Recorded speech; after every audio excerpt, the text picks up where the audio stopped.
If you have a smart speaker, you have access to the entire world of NPR and St. Louis Public Radio. All the latest news and all the captivating stories. Activate our voices with yours by telling your smart speaker to play St. Louis Public Radio.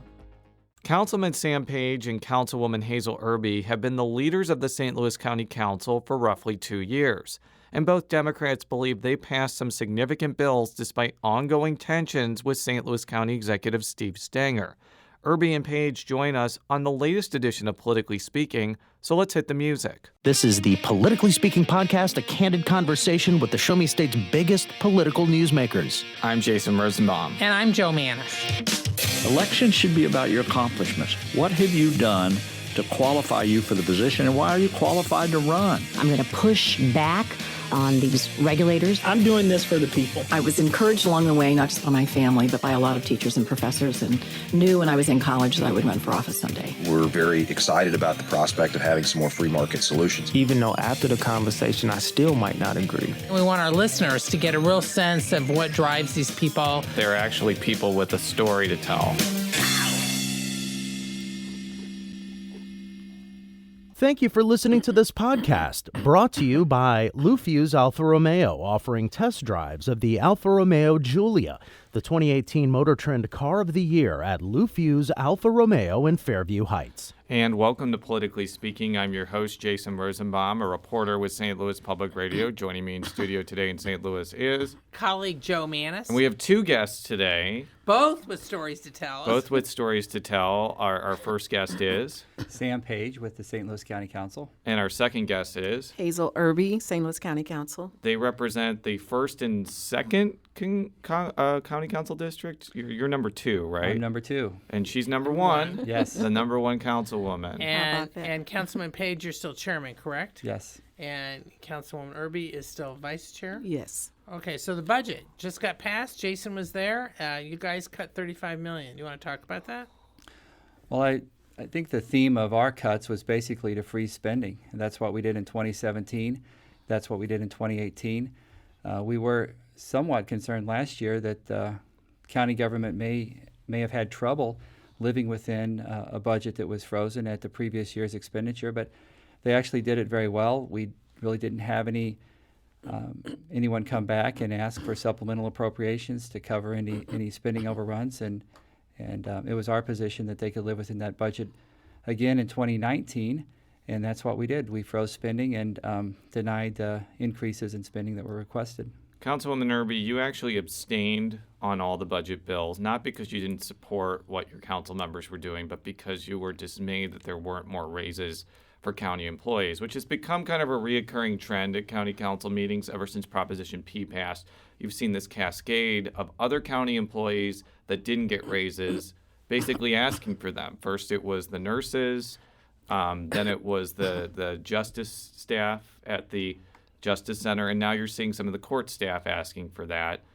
I want you to kind of explain your rationale for that, because I don't think it's been talked about as much about your reasoning for abstaining, but you obviously have a little bit more time than just a soundbite, so here's your opportunity. Well, I support the employees. They've gone 10 years without a raise. And some of those very employees who come and show up every week are listed as public safety employees. However, they were excluded when the Prop P money was being distributed. They were excluded from the raises by the administration, and I think that was unfair.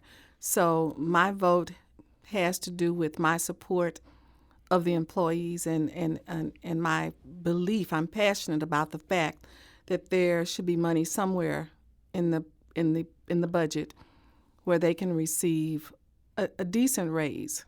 I mean, to work 10 years without an increase in salary and everything else is increasing is an insult to our employees. We have wonderful employees, and I think they deserve it. One of the controversial things, I don't know if it's controversial, but one thing that brought criticism from St. Louis County Police Chief John Belmar was the decision not to fund 50 employees for new officers. And we talked about this before at the last council meeting, but before I play his clip, I want you to explain the council's rationale for going along with that. Well, sure. The budget that was presented to us for the police department demonstrated very clearly that there was no plan to fill all of the county police positions that they were proposing putting in their budget. And in fact, that's what we saw the year before. And it was a position of the council that we should not be putting money in a budget that it was not possible to be spent. There's some difference of opinion about how new hires are accounted, but what disappoints me during this entire conversation, there's been no recognition or acknowledgement or consideration of retirements and separations from the police department and counting in those numbers. And last year, or in this current year, 2018, we've had 90 police officers separate from county government. All we've been talking about is new hires. But when you add the separations and expected separations with what's already in the budget, there's plenty of room to hire all the police officers that they expect to hire in 2019. And we're really not interested in putting money in there that we don't believe they can spend. Luckily, there's a fallback position in county government. If the police chief or any other department wants to come back and tell us that they need more positions and they can demonstrate that need or demonstrate the ability to hire more police officers, then we're all in. We'll give them the extra money they need. But I think this comes back to a recognition that the police department's under civilian control. It's under influence of the police board and also of the elected officials who have a responsibility to manage the budget for all of county government. And elected officials navigate their ability to influence county police department through the budgeting process. That's how we set policy. So I'm going to play a clip now from Chief Belmar, and then I'll have both of you respond to it. And I would gently push back and tell the council that I don't really think they understand the staffing issues in St. Louis County. I don't think they understand how to read the staffing tables in St. Louis County. But it's fair to say that on the fourth day of 2019, of January, we're going to be actually 51 officers short of our 117 goal. Now, when we get to the April class, when we get to the June class, then we're going to be above 100 officers, maybe 102, something like that. So we're working toward that staffing, and in effect, what has been proposed here is a hiring freeze. It's a hiring freeze on police officers in St. Louis County.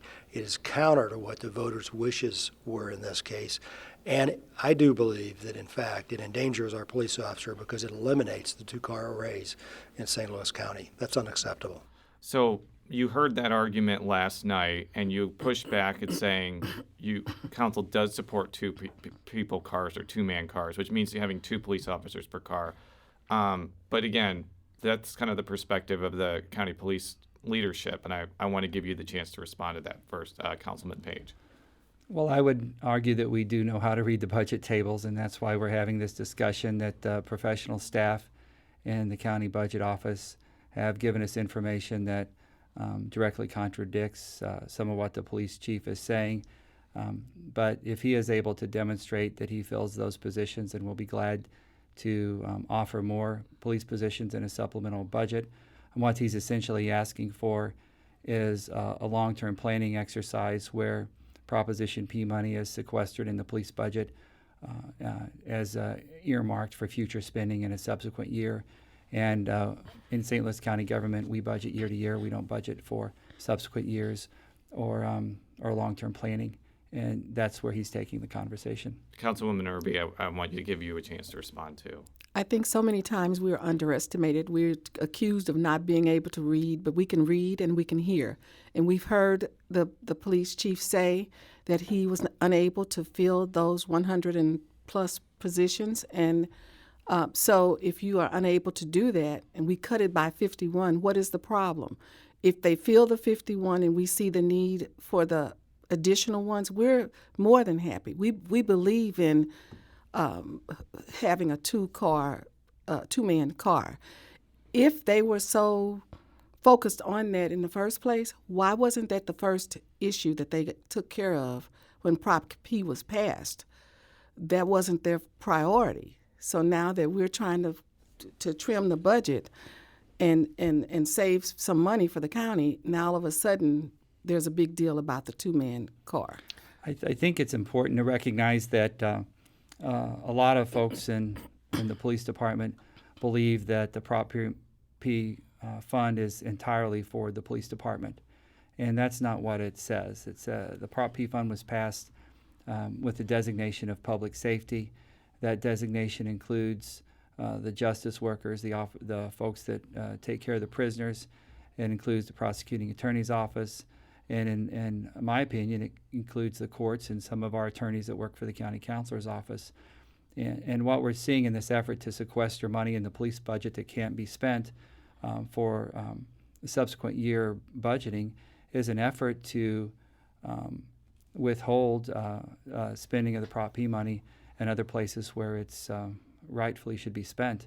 It's unreasonable that many people in county government have gone without a raise for over a decade, and our police officers were able to get a raise that they deserved, almost a 30% raise on average. We really need to look at other county employees, because our budgeting process, as we've watched revenues decline and cost increase, we've essentially balanced the budget on the backs of our employees by denying them a raise. Now, going forward, have either of you had discussions with the chief since the vote, or since it became very clear what the council was going to do? Because I'm wondering if this might be a tension that could pervade various issues involving the police department and the council going forward. We haven't had a discussion. I haven't had a discussion with them since then. However, there shouldn't be any tension. We believe, I speak for myself, I believe in our police department. I think we have a great police department.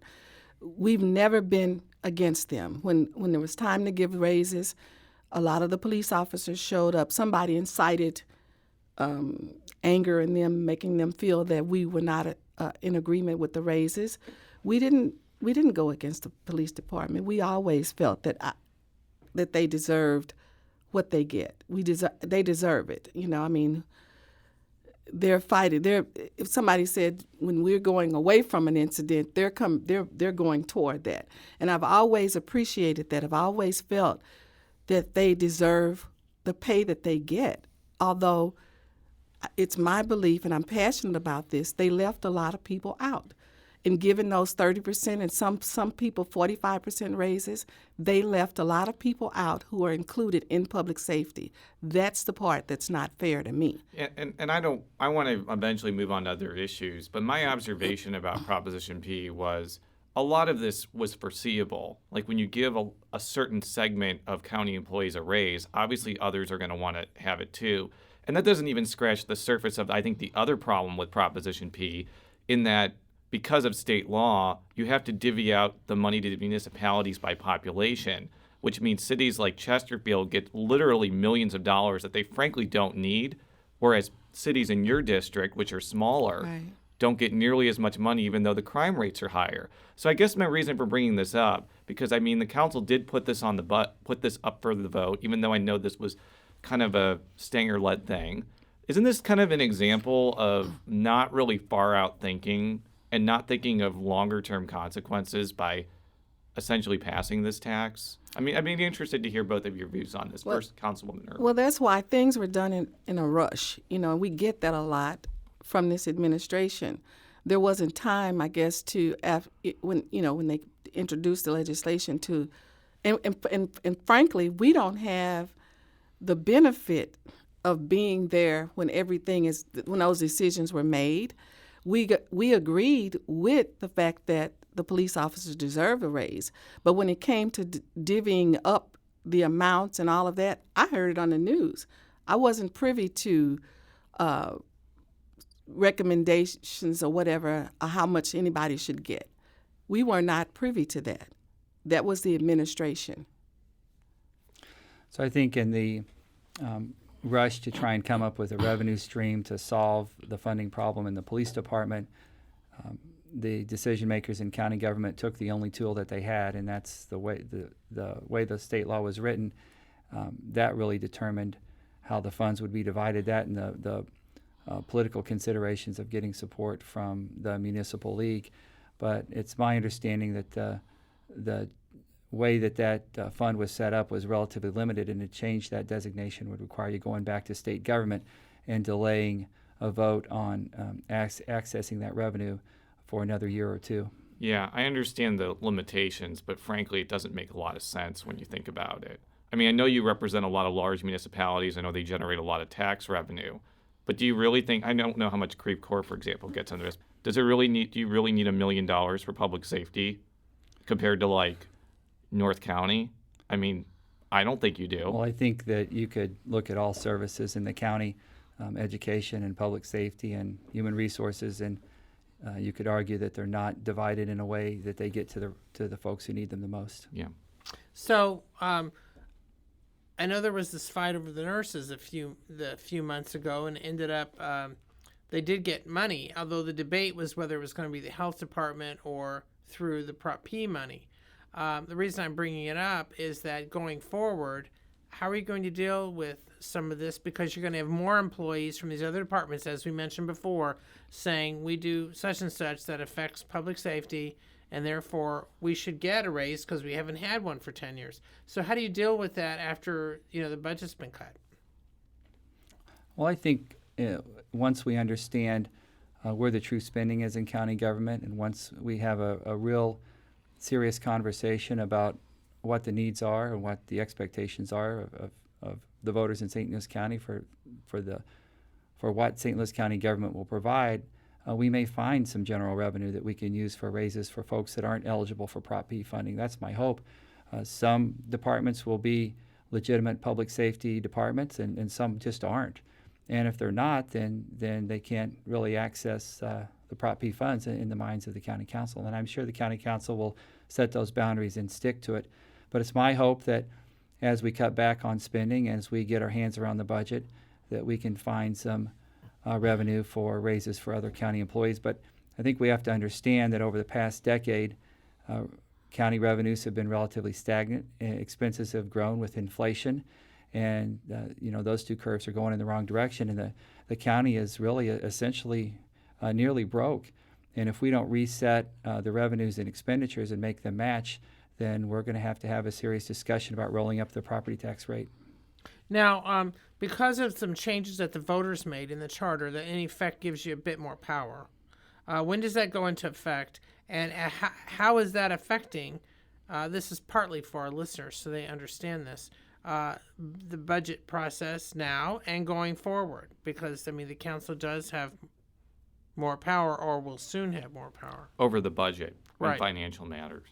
Well, the role of government is essentially to spend the taxpayer money in a rational and reasonable way, and that's what the budget is. It's the biggest thing that we do. The voters sent a very clear message in November that they wanted the county council more engaged in governing. They weren't happy with the direction of the county as it was being led, and they wanted the county council engaged. And there were several charter amendments passed. Campaign finance reform was one of them, but the other was to ensure that transfers of funds within a department were reviewed by the county council and approved by the county council. That's an enormous change in how government runs. And even this week on the agenda, we had some transfers that we had to consider and approve, and we approved some, and some were put off for hearing in January. Yeah, and I was there, and I can say that is definitely accurate.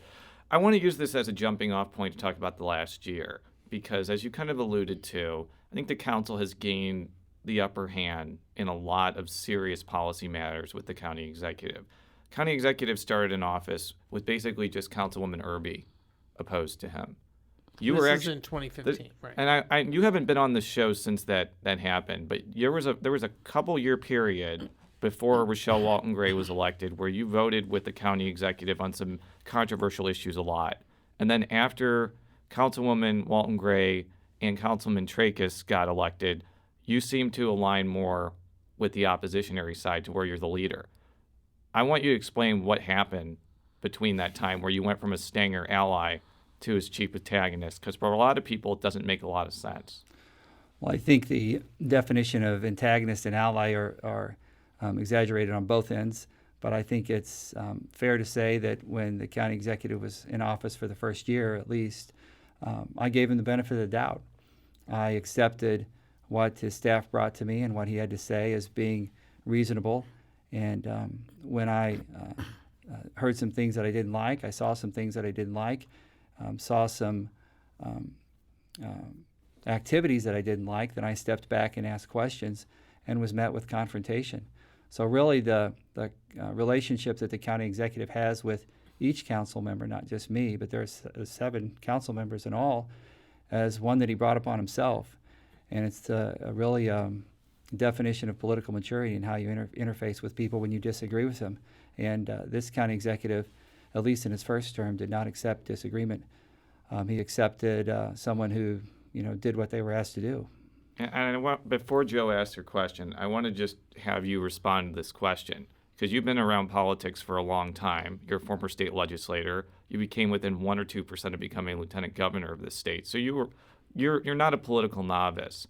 So is it fair to say that you didn't switch sides because the majority of the council was going against the county executive and you wanted to be on that side?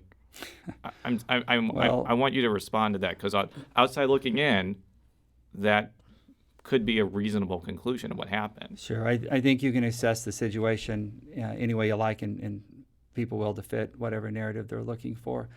But if you look closely and are watching closely, my questioning started well before that election. And if you go back and look at the council actions, you'll see that.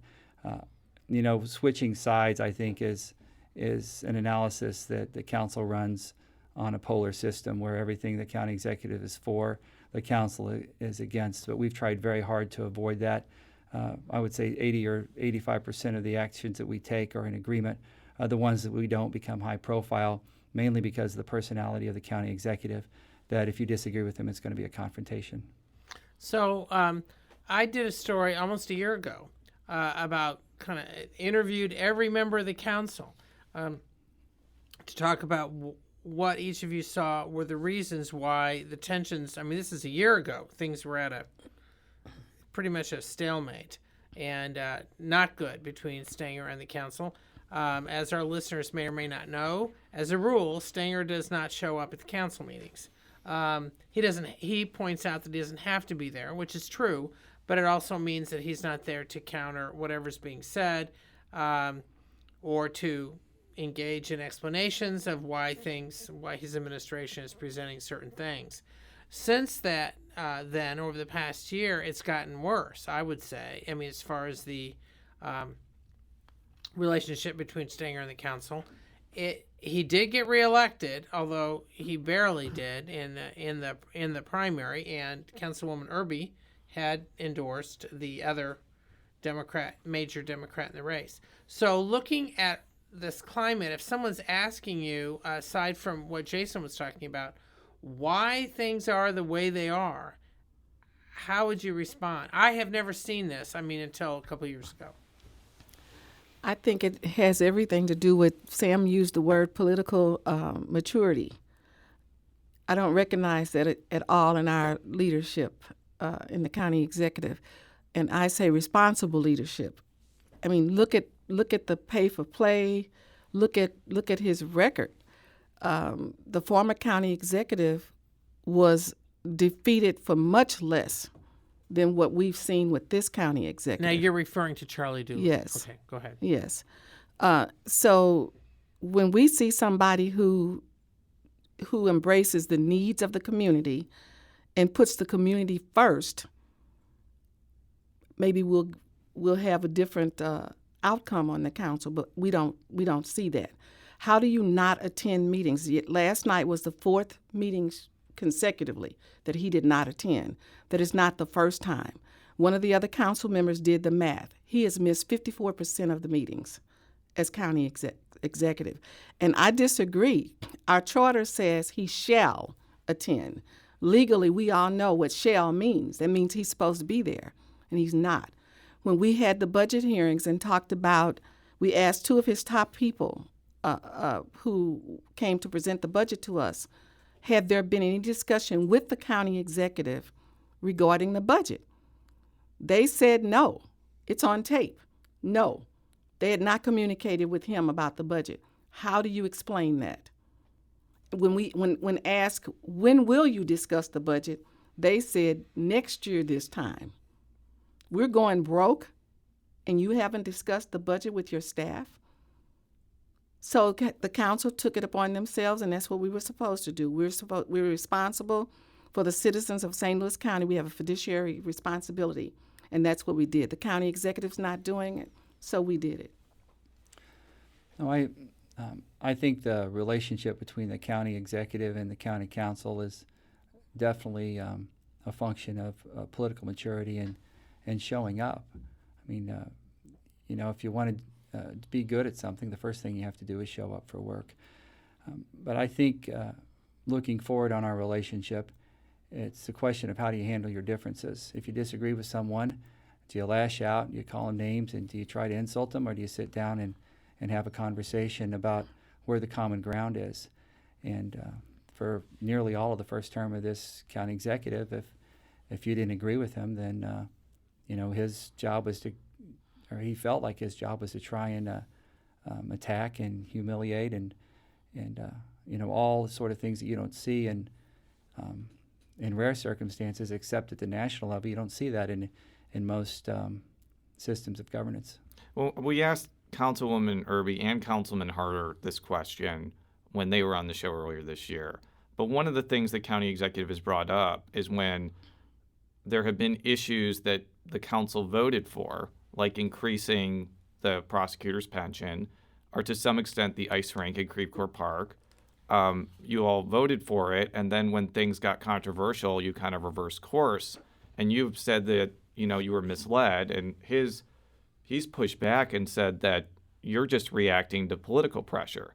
So I want you in particular to respond to that, because I know I've asked you this question before, but not on this show, because you could make an argument that the council wasn't aggressive enough when some of these things came before them initially. So I'd like your response to that. I think that's a perfect example of an issue that came before us when we weren't given all the information that we should have had to make a decision. And if you go back and look at the email trails and the documents that became available after that issue blew up, it was clear that there was an organized effort to hide information from us because there was a fear that if we knew, we wouldn't approve it.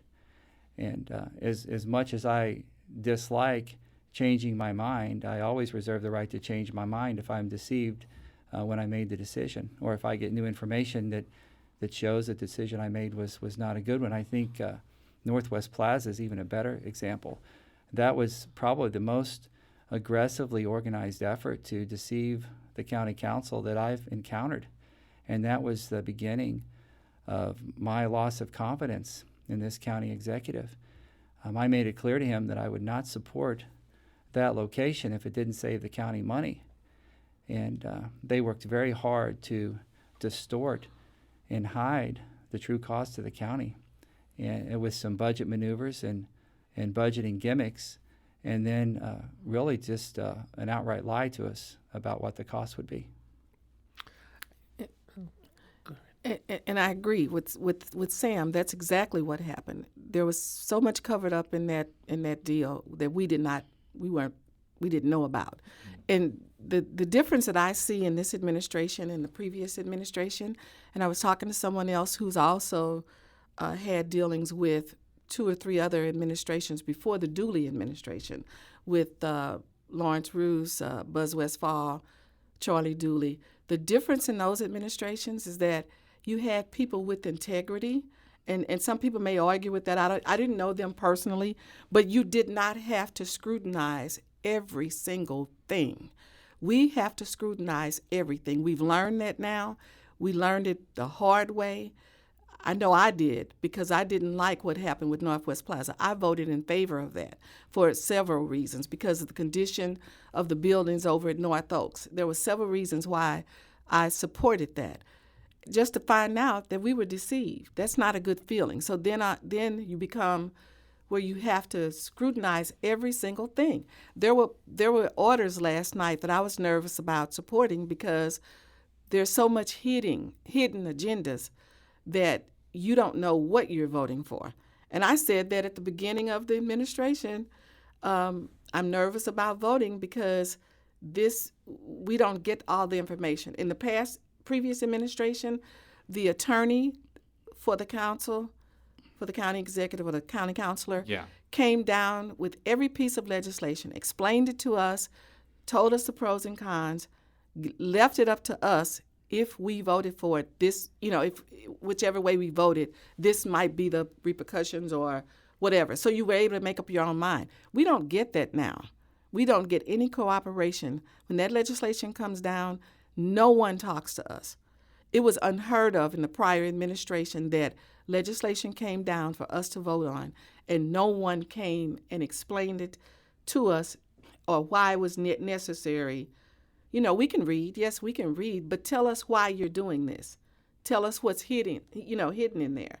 Tell us what it means. We don't get that anymore. Okay. Since you guys brought up Northwest Plaza, I think at least give our listeners a little general topic. Okay, the Northwest Plaza had been a mall. Most of it had been vacant. The Stenger administration had pushed with some developers to redevelop it. Some of those the top developers gave him campaign money. He says there's no quid pro quo. I'm just making this real simple. Mm-hmm. But I was covering a council meeting this summer where the officials of St. Anne, which is the municipality where the old shopping center is situated. I think is in your district, Councilman. Yes. Right. Yes, we're saying how this has helped their region so much. It's helped the community, helped that part of the county that really needs it as far as stemming further deterioration. I'm just laying out what they say. And they were concerned that the council's negativity, as they put it, towards it was hurting their efforts to continue to revitalize that area. And, of course, Stenger has contended the same thing. And, of course, he denies any quid pro quo. I'm just interested in your take on that. Are you saying that you wish you had not voted for it or that it had been handled differently? I just kind of want to get a sense of where you're coming from. Yeah, because you can make the argument that even if it wasn't handled differently, the result is still a positive result for St. Anne and Northwest Plaza. I know that's a very cynical thing to say, but you don't have an empty mall anymore and you have a facility that is revitalized. So, Councilwoman Erby first. It may be a positive result for St. Anne, but is it a positive result for the citizens? We still had how many leases? 6, as a result of that move that we were still paying rent for. The one of the places they moved out of, North Oaks, they've moved another program in there without doing anything to the building. So if it's good enough for this program, and they're paying the rent for that person who's in the building, the county's paying the rent for that person. So if it's okay for her now, why wasn't it okay? Why couldn't you have put the money in there and rehab that building in the first place? What was the purpose of the move? So I think that the economic development in St. Anne is a good idea, but it doesn't have to be done at a rate that robs St. Louis County. And we could have had a more serious conversation about a leasing opportunity or a development opportunity in St. Louis County that wasn't such a bad deal. And that's what I would have liked to have seen. And that was my point from the beginning. If we're going to have a presence here, if we're going to have a lease here, then it needs to be a good value. And I don't think there's any disagreement that this project is $30 or $40 million over what it was described, and that's money that could have been used for raises for county employees or other development opportunities. So bad. The intensity to get into this location, and I believe that intensity was driven by relationships and contributions, completely overwhelmed the staff of county government and kept them from making a good deal for county taxpayers. The staff of county government were so opposed to the lease as it was written that they refused to sign off on it, and the political appointees had to sign the lease. Now, the controversy has been going on for months. Actually more than a year on that development. And some would say that and some of the other general fights have overshadowed some of the other things the council has done over the past year. Yeah, that was what I wanted to get into next. Yeah, you want to talk about, the things that you want to point out that the council has done that perhaps have gotten less attention than it might because of these other controversies. Well, I just recognize some real legacy achievements of Councilwoman Erby and her accomplishments this year. and they generally have surrounded issues of minority participation that have stalled for 5 years. But a lot of that was accomplished this year, really due to her leadership. We talked about that on a previous show, but Councilwoman Erby, do you want to just reiterate what that was? Yes, the minority participation, as well as the procurement process that Councilman Wassinger led the charge, and all of the council supported. There's been several things, and I think that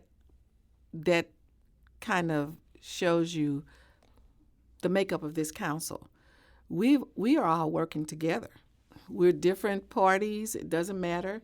We've all been working together under Sam's leadership, and I give him full credit for taking the leadership but also commend the council members for working together. We have all worked together, which proves that there's something wrong with the administration. As close-knit as we've become and been able to work through some things this year and to make some major accomplishments, I think speaks volumes for the council. Now, I want to talk about the procurement bill. I know neither of you sponsored it, but both of you voted for it. And the procurement bill, and I'm simplifying it, there was a requirement for construction contracts in the past for them to be linked up with an apprenticeship program. And oftentimes that meant that contractors that weren't affiliated with labor unions, not all, because not all apprentice programs are affiliated, but a lot of them are, had an advantage over ones that didn't. Right. So naturally, when this came up, a lot of members of organized labor were not happy with this. And I want to play a clip now from John Gall, who's with the Carpenters Union. I actually spent time touring their facility, which I think is in Afton, the day the veto override occurred. And this was a comment that was specifically pointed at you, Councilman Page, that I want you to respond to. Well, I would love to see them to set aside the politics and look at the safety of the workers and the future of this industry for their projects. One of those individuals that you mentioned happens to be someone with a lot of training. And I don't think that person would appreciate an untrained person walking into an operating room and administering drugs to patients without the proper training. So I see it, being a very parallel issue. So that was obviously a very pointed comment, and their contention, which is implicit in that, is the apprenticeship requirement under this probably meant that workers are better trained and are going to be safer on the job. I know that the concern about it, especially among Councilwoman Erby, was that it kind of shuts the door to many minority and female controlled contractors. But I want you to respond to that contention because John Gall wasn't the only person making that argument when that bill was coming forward. The requirement that anyone doing business with the county participate in an apprenticeship program is a requirement that doesn't exist in federal law. In fact, it's expressly prohibited in federal law, and any county project that has any federal funds as a part of it is prohibited from considering apprenticeship programs in the award of that project. Requiring an apprenticeship program to participate in work is a law that isn't present in St. Louis City or in Kansas City. It's something that's unique to St. Louis County, and I think it's a legacy of our race relations in St. Louis County that has haunted us for really a couple of generations. And this region isn't going to move forward until we address race relations in a serious way. Apprenticeship program is one measure of someone's training, but really the measure of whether or not someone can perform a task is their ability to obtain a license to do that task. And everyone who does work for the county has a license to perform that work, or they don't do it. And the problem with the apprenticeship program that I saw is that we have a diversity study in St. Louis County that identifies apprenticeship programs as a barrier to minority participation. So my vote on this bill was basically a choice between a rule that isn't present anywhere in state or federal government or anywhere else in Missouri and addressing a very serious race relations problem that haunts St. Louis County and undermines our economic development and really touches every aspect of our culture. Councilwoman Erby, I was there when you and now soon to be former Councilman Pat Dolan kind of got into a dispute about how much effort labor unions have done over the past few years to become more diverse. They would argue that they have made a lot of progress in trying to recruit more minorities and women to the trades. You heard that argument. I want you to respond to it. They put some things in place after the state decided to move forward with the right to work. So I think that was one of the things that encouraged them to do that. I think the fact that I filed the legislation for minority inclusion also prompted that. They always have to be prompted, in my opinion. In the apprenticeship program I've seen in my community, the people in my community feel that it's discriminatory. You get into the apprenticeship program, but you have to have a job to stay in that program. So the union plays around with giving you a job while you participate in the apprenticeship program. When it's time to go onto the journeyman's training, you get laid off. So apprenticeship training has been a barrier for African Americans in our community, and also in terms of getting a job, individual job, but also for companies that are minorities. You have to have to carry an apprenticeship program, you have to have a huge contract to be able to even afford to have an apprenticeship program. Yeah, I think the BUD program started in 2014, right after the Michael Brown situation. And right after I tried to initiate. That is true. Right, absolutely. I do want to ask a more political question to you, Councilman Page, because you just won re-election unopposed, so this doesn't really affect. Councilwoman Irby. Obviously, people can't see who I'm pointing to. And Irby, by the way, I should have mentioned from the get-go, is that aren't you now the senior, or soon will be, the longest-serving member of the council, correct? I was already anyway. Yeah, I think you were. Mm-hmm. Okay. So I've heard from a lot of people, especially in organized labor, how upset they are with you for voting for that procurement bill. And there's already rumblings that they're going to mobilize as much as they can to make sure that you're not reelected in 2020. And that could matter in a district like yours where there are a lot of organized labor members. I've already heard rumblings, for example, that I think there's a newly elected D-Creve Coeur city councilwoman named Heather Silverman who might run against you. Are you worried that this vote may affect your political future? And more importantly, I think this is a more basic question, are you even going to run for another term in 2020? Well, I'll make a decision about running for re-election probably sometime around the end of 2019 or the beginning of 2020, but that's a decision that's a long ways away. I would hope that every interest group, including organized labor, would look at my record and consider that. But I would continue to look at every issue as it comes before me and do what I think is fair. And if there's one interest group or another that works against me in the next election, then I respect their right to do so. But I think that my record on organized labor issues is otherwise pretty strong. And that's what I was about to say. He's proved himself, and I'm sure that what he's done and accomplished will speak for itself. Now, going forward, heading into the next year, now the budget fight, okay, it'll be little rumblings, but the guts of it is over. What do you foresee happening in 2019 right now? Are there key issues on the horizon? Are there things that you think you might be able to work with Stenger with? Do you see any effort on his part to maybe rekindle relationships with the council? And the council will be changing. There will be a change of two key members in a few weeks. Just your thoughts. I guess I'll start with Councilman Page on this one. Well, I guess my first response would be that we'll see. I mean, each of the new council members brings different life experiences.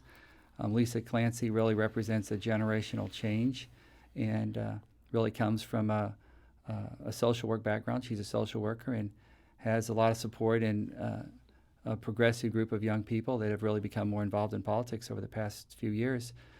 Tim Fitch brings a lot of experience in St. Louis County, and we expect that to be very useful in the decisions that we make. Yeah, Fitch is former county police chief. Councilwoman Erby, we had mentioned at the beginning of this, or not the beginning, at some point, that in 2015 you were the only person who wasn't directly allied with Stenger. You can make an argument that once 2019 hits, he will have no reliable allies on the council anymore. I mean, from a practical standpoint, having one who was Councilman Dolan didn't really matter that much, but still, that has to be a huge philosophical thing to take in, given what's happened. What's kind of your take on that? I would think so. But however, who can say? We don't know how the county executive thinks or what he feels. But, you know, I'm always hopeful. And I think when I came and spoke to you last time, I told you I was very hopeful that we would get off to a good start. And immediately that did not happen. So I'm always optimistic. I'm always willing to work with people. And I think all of the council members are. Whenever he decides to show that professional political maturity, I think the rest of us are willing to do that. I'm looking forward to working with Lisa and Tim Fitch as well. I think it'll bring a new perspective to the council. I'm going to miss Colleen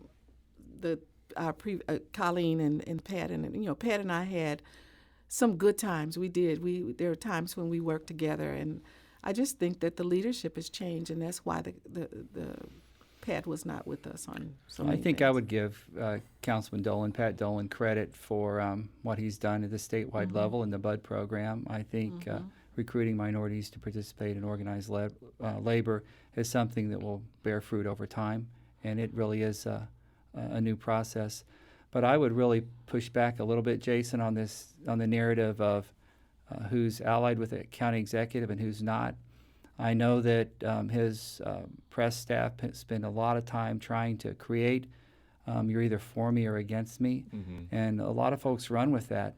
But that's more of a reflection of the personality of the county executive. You're either for me and you do what I ask, or you're against me and I don't care what you have to say. And I think what you'll see on the county council is we'll look at each issue one at a time.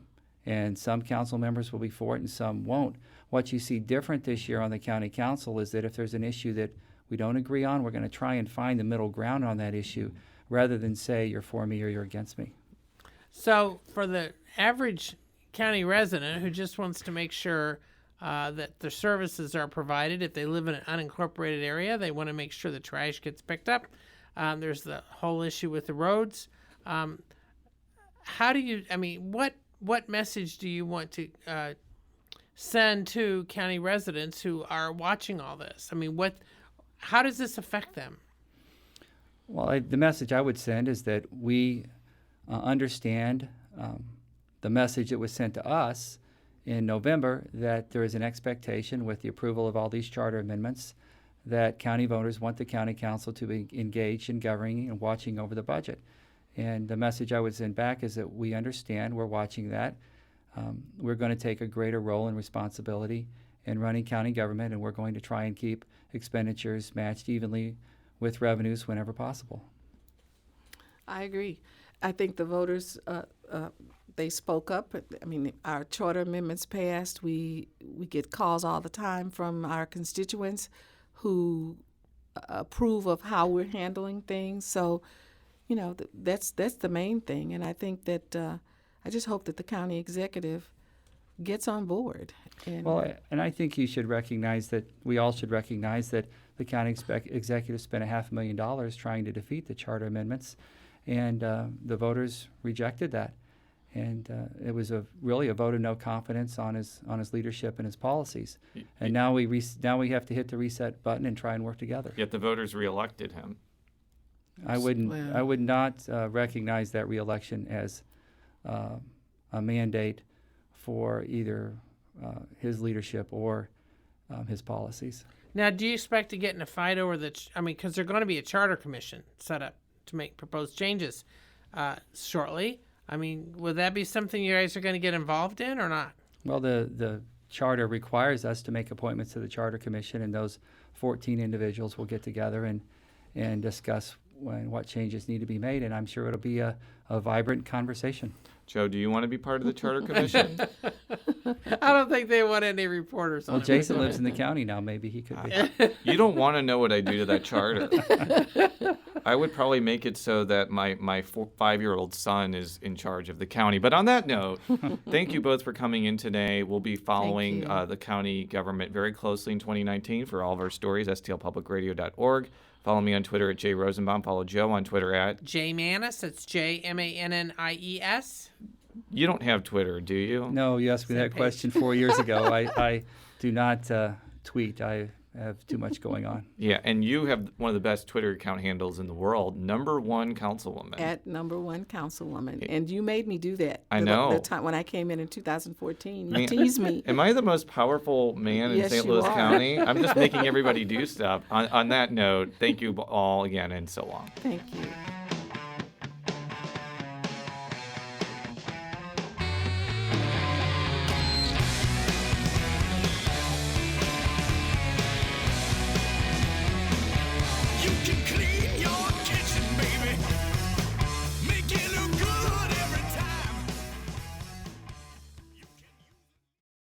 Sponsored by Lou Fuse Alfa Romeo of Metro East.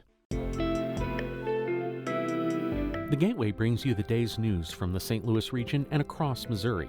It also includes stories from the Illinois side of the river and our Metro East reporter, Will Bauer. In Alton, in Belleville, in East St. Louis, in Edwardsville, in Cahokia Heights, at Scott Air Force Base, I'm Will Bauer. St. Louis Public Radio. Listen to reports from Will and all of our journalists weekdays on the Gateway, on the STLPR app, and wherever you get podcasts.